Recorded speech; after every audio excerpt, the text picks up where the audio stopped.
আচ্ছা, কখনো কি ভেবে দেখেছেন যে একটা কবিতা কিভাবে শুধু একটা প্রতিবাদের স্বর হয়েই থেমে থাকে না, বরং একজন লেখকের জন্য গোটা সাহিত্য জগতে ঢোকার একটা পাসপোর্ট হয়ে উঠতে পারে?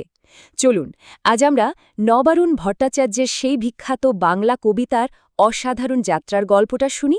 শুরুই করা যাক কবিতার নিজের লাইন দিয়ে। এই কথাগুলোই যেন পুরো ব্যাপারটা সারমর্ম বলে দেয়, তাই না? এখানে কবিতা মানে শুধু সুন্দর শব্দ নয়, কবিতা এখানে প্রতিরোধের এক জীবন্ত হাতিয়ার। তো আমরা সাধারণত কবিতাকে যেভাবে চিনি বা জানি, এই ভাবনাটা তাকে একদম বদলে দিচ্ছে। এখানে কবিতা হয়ে উঠছে বিপ্লবের, প্রতিবাদের একটা ধারালো অস্ত্র। দেখুন, একদিকে আছে প্রচলিত কবিতার শান্ত সুন্দর একটা জগৎ, আর অন্যদিকে রয়েছে নবারুণের কবিতা, যা ছিল একেবারে র্যাডিক্যাল, যা সরাসরি অবিচারের চোখে চোখ রেখে কথা বলার একটা জোরালো মাধ্যম। কিন্তু প্রশ্ন হল, এত শক্তিশালী একটা কবিতার জন্ম হলো কিভাবে? কোন ঘটনা এর পেছনে আগুনের মতো কাজ করেছিল? স্ক্রিনে শুধু একটাই সংখ্যা, ৮। কিন্তু এই একটা নিরীহ সংখ্যার পেছনেই লুকিয়ে আছে এক ভয়ানক সত্য, যা এই কবিতার জন্ম দিয়েছিল। হ্যাঁ, ঠিক তাই। ৭০-এর দশকে সেই উত্তাল সময় ঘটে যাওয়া এক নৃশংস রাজনৈতিক হত্যাকাণ্ডে সরাসরি প্রতিক্রিয়া ছিল এই কবিতা। ৮জন তরুণের সেই মৃত্যু নাড়া দিয়ে গিয়েছিল নবারুণকে, আর সেটাই তাকে এই লাইনগুলো লিখতে বাধ্য করেছিল। আর এই প্রতিবাদী স্বর যার, তিনি হলেন নবারুণ ভট্টাচার্য। ঔপন্যাসিক হিসাবে আমরা তাকে যতটা চিনি, উনি কিন্তু তার চেয়েও বেশি করে নিজেকে একজন কবি হিসাবেই দেখতেন। এটাই ছিল তার প্রথম পরিচয়।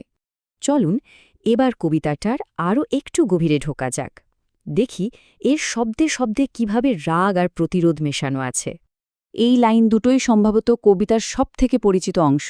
মানে একেবারে সোজা সাপটা রাষ্ট্রকে অস্বীকার করা, নিজের দেশকে কসাইখানা বা জল্লাদের উৎসবের মঞ্চ বলা। ভেবে দেখুন একবার, কি অসম্ভব শক্তিশালী একটা চিত্রকল্প। কবিতাটা কিন্তু শুধু রাষ্ট্রকে আক্রমণ করেই থামেনি, সমাজের যে নীরবতা, যে উদাসীনতা, সেটার দিকেও আঙুল তুলেছে। সেই বাবা, সেই ভাই বা সেই বুদ্ধিজীবী যারা অন্যায় দেখেও চুপ করে থাকে, তাদের প্রতিও তীব্র ঘৃণা প্রকাশ করা হয়েছে। আর কবিতার একেবারে কেন্দ্রে রয়েছে দুটো শব্দ, মানি না। এটা যেন একটা মন্ত্রের মতো বারবার ফিরে আসে। নখের তলায় সূঁচ ফোটানো হোক বা ইলেকট্রিক শক, রাষ্ট্রের সব অত্যাচারকে এই একটা কথা দিয়েই যেন গুড়িয়ে দেওয়া হচ্ছে। কিন্তু আশ্চর্য ব্যাপার হলো, এত রাগ, এত ঘৃণা, এত প্রতিবাদের পরেও কবিতাটা কিন্তু হতাশায় শেষ হয় না, বরং শেষ হয় একটা সুন্দর স্বপ্ন দিয়ে, একটা প্রতিশ্রুতি দিয়ে, যেখানে সেই নদী, উৎসব আর ভালোবাসার আসল দেশটাকে আবার ফিরে পাওয়া যাবে। তাই এই কবিতা থেকে লেখকের প্রথম বই হয়ে ওঠার গল্পটা কি, সেটাও কিন্তু বেশ ইন্টারেস্টিং। ভাবা যায়, কবিতাটা লেখার পর বই হয়ে বেরোতে প্রায় ১০ বছর লেগে গিয়েছিল। এক তো লম্বা একটা সময়। এর পেছনে লেখকের নিজেরও কিছুটা দ্বিধা, কিছুটা অনীহা কাজ করেছিল। আর বইটার প্রচ্ছদের গল্পটাও কিন্তু দারুণ। জোয়া কাসমোডেমিয়ানস্কায়া নামে এক সোভিয়েত নারী বিপ্লবী, যাকে নাৎসিরা মেরে ফেলেছিল, তার একটা ছবি হয়ে উঠল এই প্রতিবাদী কবিতার মুখ। মানে বাংলার প্রতিরোধ যেন মিলে গেল এক বিশ্বজোড়া প্রতিরোধের সঙ্গে। আর সবচেয়ে বড় কথা হলো, নবারুণ নিজে বইটাকে কিভাবে দেখতেন। তিনি যেন বইটার সঙ্গে কথা বলছেন যে এই বইটাই ছিল তার লেখক জীবনে ঢোকার পাসপোর্ট। এই বইটা ছিল বলেই তার সাহিত্যিক জীবনের পথটা খুলে গিয়েছিল। নবারুণের এই লেখাটা কিন্তু একা নয়। এর পেছনে আছে বিপ্লবী শিল্পের এক বিশাল ইতিহাস, একটা বিশ্বজোড়া ঐতিহ্য।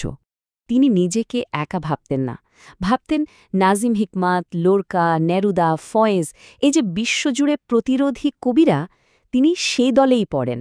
তার বাংলা কবিতাটা যেন সেই বিশ্বজোড়া প্রতিবাদেরই একটা অংশ। আর দেখুন, এত বছর পরেও কবিতাটার ধার একটুও কমেনি। শুধু বাংলাতেই থেমে থাকেনি, হিন্দিতেও অনুবাদ হয়েছে।